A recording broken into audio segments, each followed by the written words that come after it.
Hey everyone, and welcome back to the Battle for Azeroth class review. Today I'm dead excited because we're checking out the Monk. Now, I jumped ship from Hunter to Monk in Legion, so yeah, I'm dead keen to find out where my new main, or at least my Legion main, stands in this expansion. And once you're done with this video, you should check out today's sponsor, Icy Veins. They're the largest destination for World of Warcraft class guides. They hired on 26 writers for Battle for Azeroth, and yeah, their BFA guides, they're all up right now, and I've been particularly liking the common mistakes section, which can just really help for quickly solving most of your gameplay issues. So thank you to them for sponsoring, and let's get into the video. Okay, so Windwalker quickly became my favorite spec during Legion, and while I did like its older iterations in MoP and WoD, the Legion hit combo gameplay to me, it was deliberate, it was fast-paced, it was enjoyable. However, sometimes it did suffer from being a little bit flooded with resources, which sometimes was a fun challenge to overcome, but other times felt kind of obtuse and annoying. So with Battle for Azeroth, it really is tweaking the spec rather than overhauling it, and thankfully, it's worked out really well in my view. So let's get into the core baseline changes. Alright, the first major change is that we have a new cooldown reduction mechanic. This is maybe my favorite thing in BFA, and it works like this. So, Blackout Kick reduces the cooldown of both Rising Sun Kick and Fists of Fury by 1 second. This really helps out the pace of the spec, it gives it a more aggressive feeling, and it makes Blackout Kick feel like more than just a basic bit of filler. This will also have really great benefits as time goes on, because basically the Windwalker Mastery incentivizes us to never use the same ability twice in a row. Then you've got a popular talent, well, was popular, called Hit Combo that gives you a stacking damage increase for every time you don't use a repeat ability. So effectively, by reducing the cooldown of Rising Sun Kick and Fists of Fury in such a way that the cooldown reduction will increase as your haste increases, it basically allows for that gameplay to feel good for longer. Now, sadly, we do see a nerf to our AoE, which is a bit weaker. Fists of Fury does 50% damage to non-primary targets, and Spinning Crane Kick only gets a 10% damage boost for every enemy that you hit with Tiger Palm, Blackout Kick, or Rising Sun Kick. Now, the fun AoE gameplay is still there, it's just been toned down a little bit, although Spinning Crane is only 2 chi now. That actually, Touch of Death has a new mechanic, so it tallies up the damage you deal to the target over the duration of its debuff, and then it deals 10% of that damage as a bonus at the end. So basically, it makes Touch of Death better, it makes it better synergize with everything else that you're doing, so you can use it better if you're a more skilled player. So overall, with the baseline stuff, maybe a bit sad in the AoE, but broadly, I love the changes that have been made, and let's just quickly cover the basic gameplay, and then I'll go into the talents. Okay, so the basic gameplay of this one's really simple. You're generating chi with Tiger Palm, then you're using Fist of Fury and Rising Sun Kick on cooldown, and then Blackout Kick as your filler. Of course, free procs of Blackout Kick can be generated by using Tiger Palm, which adds a bit of unpredictability to the spec. Then you want to maintain your mastery by never using the same ability twice in a row. For AoE, Fist of Fury is of course super important, and you'll also be weaving Spinning Crane Kicks. I've been doing a bunch of tab targeting for that. So basically, you just want to do all of that stuff without over-generating chi or capping energy. And of course, they're your two main resources, so that's pretty much the standard for any spec. Overall, it's fast-paced and it's got a strong rhythm that's reinforced by your mastery, your resource generation spending mechanics, and it's enhanced by the cooldown reduction from Blackout Kick that is new in Battle for Azeroth. Then of course, being a monk is just awesome. You've got Roll, Transcendence, Serpent Kick. You've pretty much got the best movement in the game as far as I'm concerned, and that means that being a monk feels as freeing and powerful as ever. Next up, it's time to talk about talents. Now, the talents have quite a few similarities, but they do bring in some great new mechanics. So things get interesting early on in the 15 tier, and while they do look similar, there's a really big change. Chi Burst now generates a chi for every target that it hits on a 30-second cooldown, and this makes Chi Burst a really competitive ability that adds a big burst of potential damage to the spec every 30 seconds. It's really, really dead fun, and it's the talent pick that I go with. Now, the next interesting addition is the 45 tier, where we see Energizing Elixir be nerfed and Fist of the White Tiger be added. Now, the new Energizing Elixir instantly restores all energy, but only restores 2 chi instead of all of your chi. This makes it far easier to get a good usage of it when compared to Legion, so this is a change that does tone down the top end of Windwalker gameplay to, for a bit, but I don't think it's a tremendous loss. Then Fist of the White Tiger sort of takes the place of your artifact ability in that it's a big, strong attack that you use every 30 seconds, but the difference is that it generates 3 chi. I find it to be quite satisfying to use, plus the Monk Mastery and Hit Combo talent do mean that just having additional abilities to throw in the mix to maintain your hit combo or your mastery, that actually does feel quite good on a monk. We then actually see something odd with the new good karma talent, which takes the place of Black Ox Statue. It increases the damage redirection from Touch of Karma by another 50%, meaning that it can do a shed load of damage. And that's kind of odd because it does encourage you to take damage to deal damage, which might not turn out great in raids, though I've got to admit in other scenarios I do find it to be super fun. Then the only other major change is Chi Orbit, which was practically useless, has been removed, and it's been replaced with Spiritual Focus. Now, Spiritual Focus reduces the cooldown of Storm, Earth, and Fire, which is of course your main cooldown, when you spend Chi. And it's pretty much just that standard type of cooldown reduction that is just in most classes now. So that's really most of it. In terms of other things, well, hit combo is a bit weaker than it was in Legion, which has opened up Rushing Jade Wind and Juan as viable options. Then Rushing Jade Wind is a bit different, where it now drains energy to stay up, and Juan sticks around for less time but has a reduced cooldown. Now, hit combo being a bit less dominant has kind of led to double Blackout Kick over Rising Sun Kick on live, but I suspect that that is not going to be the case as BFA moves forward, so I'm not really going to focus on that too much.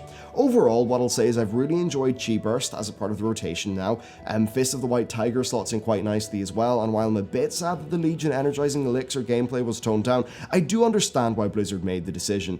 Then not being tied down to hit combo is pretty nice, though Juan and Rushing Jade Wind, honestly to me, they're not massively fun. I kind of wish that Juan interacted with your resources, almost like how the Battle for Azeroth Warlock cooldown demons do. Then as for that final talent tier, well, the new Spiritual Focus is fine, I guess, but I'm almost certainly going to be playing with Whirling Dragon Kick, which is one of the Legion talents. Of course, with that, you can use it when Rising Sun Kick and Fist of Fury are off cooldown. That means that it feels pretty unique when compared to a lot of other abilities, which is a nice point of differentiation. Then on its own, it's just a pretty fun, satisfying ability to use. Then you've got Serenity, which is a cooldown that replaces Storm, Earth, and Fire, basically lets you go crazy, unleashing torrents of free Chi spenders while dealing 20% increased damage. It's a pretty great CD as far as they go, but that's really it for the talents. And I just want to pull this one into the opinions because it's kind of easy for me to conclude. The parts of Windwalker that I liked, for the most part, they're either the same or better. The cooldown reduction from Blackout Kick does wonderful things for this spec, and the changes to the talents broadly are quite good as well, especially the Chi generation from Chi Burst.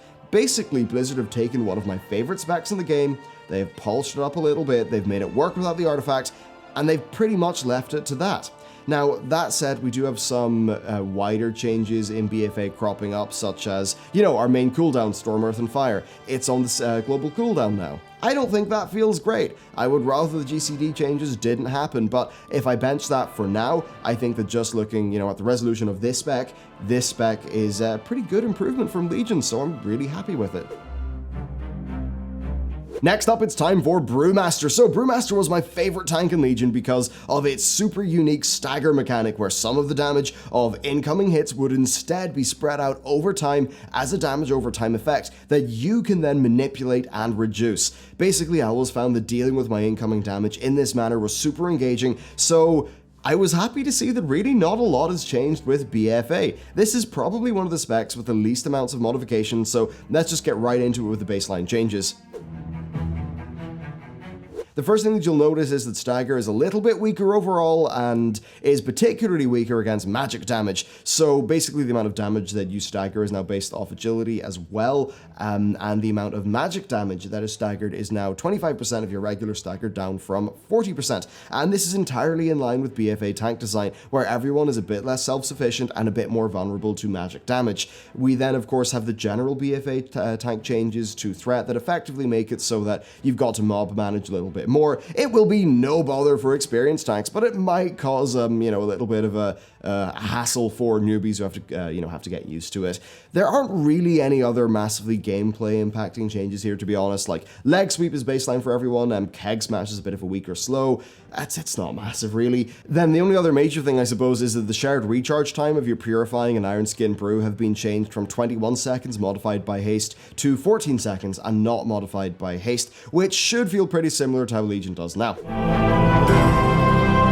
Okay, let's talk about baseline gameplay. So you have a pretty simple DPS rotation of Tiger Palm, Blackout, Strike, Breath of Fire, and Keg Smash. You want to keep your Fire Breath and your Keg Smash just used on cooldown. You want to use Keg Smash before you use Breath, because Breath will be extra effective against targets who are covered from that Keg Smash beer. So you're using those things on cooldown. You're burning off any extra energy into your Tiger Palms, which will reduce the cooldown of your Purifying and Iron Skin Brews by a second. But the real gameplay here, the thing that matters, is Stagger. So Stagger takes a percentage of the damage that you receive, and it deals it slowly to you as a damage over time effect. This smooths out the damage that you take, and this means that you're fantastic at taking massive bursts of damage. So this 10-second dot, it's called Stagger, and really the fun of this spec is you can manipulate Stagger through two abilities, Iron Skin Brew and Purifying Brew. So Iron Skin Brew will increase the amount of damage that you stagger for 7 seconds. So if you're really about to just get whacked hard, you want to use that. Then Purifying Brew will basically remove a percentage of your stagger, and that means that you don't take it as damage. So if you take a large amount of stagger damage, and then you, remove a whole bunch of your stagger with Purifying Brew. In the process, you smooth out your incoming damage taken, and you actually overall reduce it by quite a bit. And that really is the core of surviving with this spec that is intact in Battle for Azeroth. So as someone who absolutely loves the stagger mechanic, I'm super happy to see it return and really not be messed with in this expansion.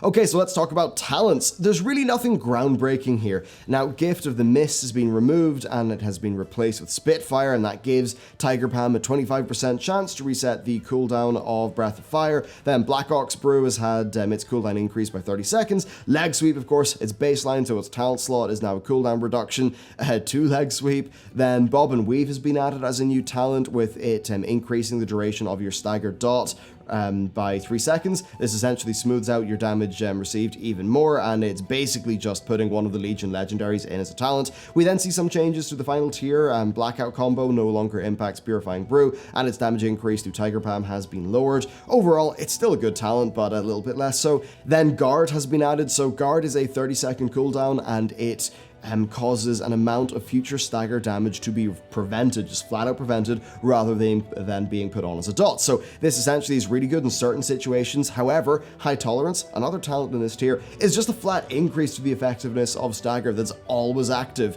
and it's impossible to use wrong, and it makes that the default option. But yeah, Guard is good for specific cases when you know there is a massive amount of damage that you will need to survive through. So there you go, that's really it for the talents. There's nothing groundbreaking here, so let's just move on to overall opinions.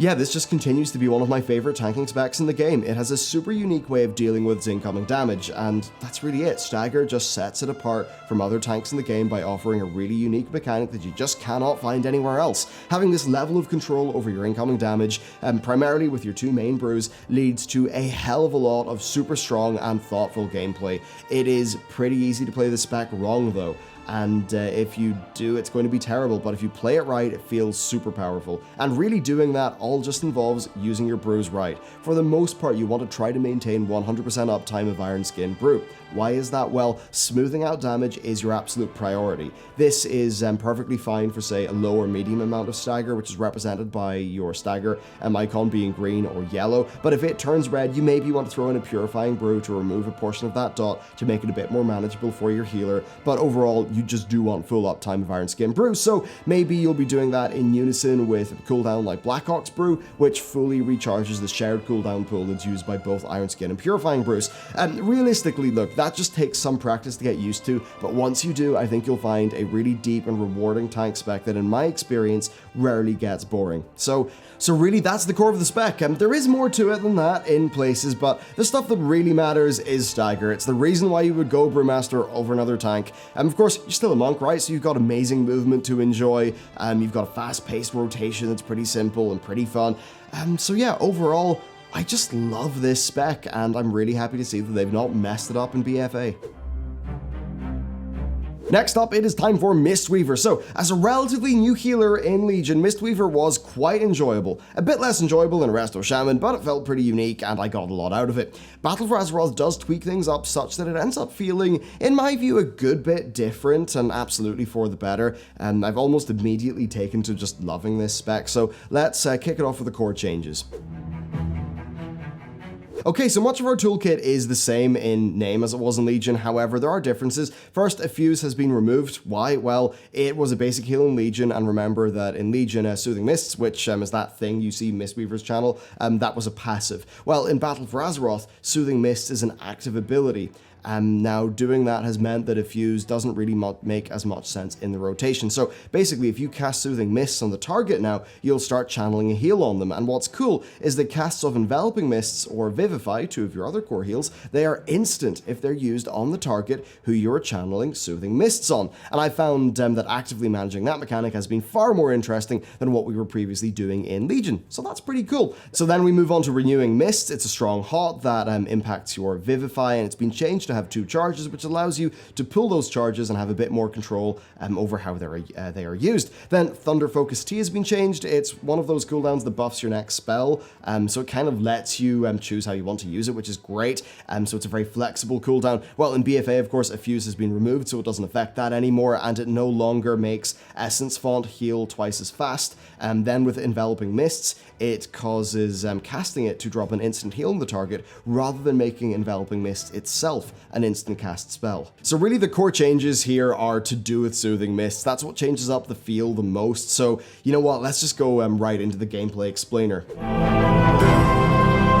Okay, we're going to start off the gameplay explainer with Soothing Mists. It is a channeled heal that helps to keep the target topped up, but what matters the most is that 2 of your non-instant heals, Enveloping Mists and Vivify, they're instant if they are cast on the target who you're channeling Soothing Mists on. Now, Enveloping Mists is a heal over time that increases the target's healing received, and Vivify is just a straight up solid heal. However, there is a twist. It plays into another ability called Renewing Mists. So Renewing Mists is your hot that you're spreading about the place ideally, and it will actually hop to another target if it overheals its current target. Now, because of its charge system, you can have 2 of them rolling at once, and what's cool is that Vivify will, in addition to healing its main target, it will also heal allies who have Renewing Mist. So as you can see, these 5 abilities have a super strong set of interactions, and it's actually a decent amount to manage. It's a bit more involved than just, say, throwing heals out like a motherfucker and a holy priest, but it creates a really satisfying, engaging gameplay loop where it's all about you correctly setting things up. So you build something up, you knock it down, and that's just satisfying. Now, we do of course have other abilities, and Essence Font is a really big one. So it sends all these little bolts flying around to allies.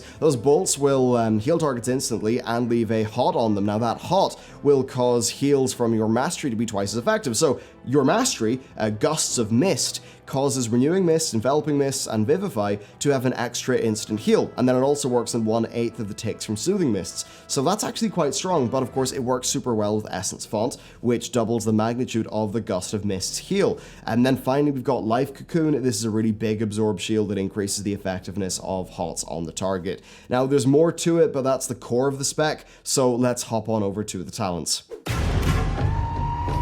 Now, for the most part, talents are actually quite similar, but there are a few standout options that I think are relevant. So Mist Wrap still buffs your Enveloping Mists, but it no longer allows Soothing Mists to be castable while moving, which kind of seems fair given the new importance of Soothing Mists. In terms of other changes, well, Zen Pulse has been removed, as has Rising Thunder, but that's not too major. Really, the big changes come in later on at the 100 tier. So on the 100 tier, we've got Rising Mists. This causes Rising Sun Kick to heal all allies with any hots on them and extend the duration of those hots by 2 seconds. Basically, it's fist weaving. It's great to see the playstyle be supported, even though I find it personally kind of stressful to play around. Now, it is something that's far more effective in raid content, where you're going to have a larger amount of hots rolling, especially because of Essence Font. So in a dungeon, doing, say, a global into Rising Sun Kick with this is a healing loss in comparison to just using Vivify. So really, fist weaving, it is a raiding option. Now, the next talent, Upwelling, also is on the 100 tier, and it changes Essence Font. The way to describe it is basically that for each second that Essence Font is off cooldown, it will fire an extra bolt up to 18 seconds. And really, this is just fantastic. If you're not using Essence Font on cooldown, but you still think you're going to be needing strong priority AoE healing. So it's a pretty cool ability, and it's one that I find is very useful in, say, a dungeon scenario. And then next, I want to flag something up that's not new, but it's just that has relevant gameplay, I suppose. So Life Cycles causes Vivify to reduce the mana cost of your next Enveloping Mist by 25%, and for Enveloping Mists to reduce the mana cost of your next Vivify by 25%. Basically, it incentivizes weaving between those 2 spells in order to be mana efficient. efficient, and that feels really great normally and even better with the instant cast of a Soothing Misted, just having Soothing Mists on the target. So I found that to be pretty fun. Overall though, there's really not a massive amount else to talk about with the talents, so I just want to kick it over to the opinions. Alright, so overall, this might be my favorite healing spec in the game, and I've absolutely loved the feel of the new Soothing Mists and the implications of it.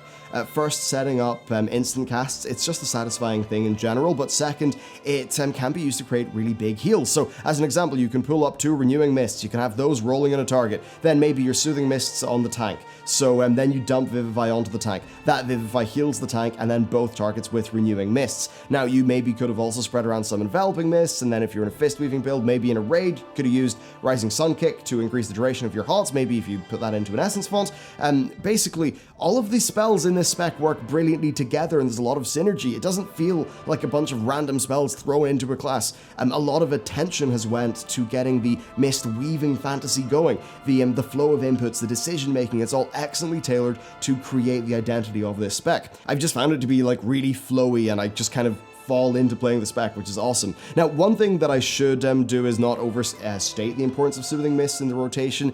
Sure, it makes things instant, which is great, but channeling, actually using it incurs the global cooldown, so using Soothing Mists just so that you can get an instant Vivify doesn't make much sense. In that case, you should just hardcast the Vivify, and that does have some implications as an example in raids. So as much as this Soothing Mist thing is really cool, I don't want to sell it as absolutely being the biggest part of the spec. It just happens to be one of many interactions that are pretty good. But yeah, overall, we've got some tweaks, we've got some new toys, but it is worth noting that things, as an example, in a raiding environment are probably going to be very similar feeling. But on paper, I would say this is a beautiful bit of game design, and in terms of how it works with actual content, yup, fantastically. I love the new mechanics. I love having, say, even 2 charges of Renewing Mists. That's great. Having that in combination with the Soothing Mists and, what Vivify's doing, man, it just feels really, really satisfying to pull off. So with that, basically, yeah, I love the Mistweaver Monk. And let's just round it off with my overall opinions. Really, for me, the Monk's a damn powerhouse. Every one of their specs is basically one of the best at its role. Mistweaver's probably my favorite healer, Windwalker's probably my favorite DPS, and Brewmaster's probably my favorite tank. It means that no matter what I do, or what I want to do, I can do it on a Monk. And unlike some hybrid classes, I enjoy every single one of the specs. It lets me play any role that I want with a spec that I love. So when it comes to choosing a main, topping the Monk is going to be very hard.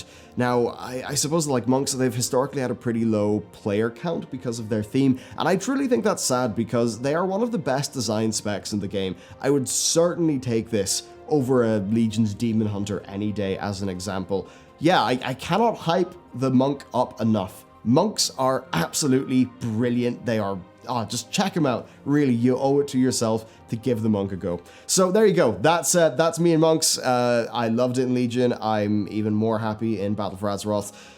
So yeah, there you go. That's the Monk class review. So thank you very much for watching. Massive thank you to Icy Veins for sponsoring this series, for their class writers for helping me out with the scripts and the fact checking and all of that stuff. Of course, you can check out their guides, their pre-patch guides. They're out right now, so you can very quickly get acclimatized to how all of your specs are functioning in Battle for Azeroth. So I highly recommend that. And with that said, thank you very much for watching this video, and I will see you next time.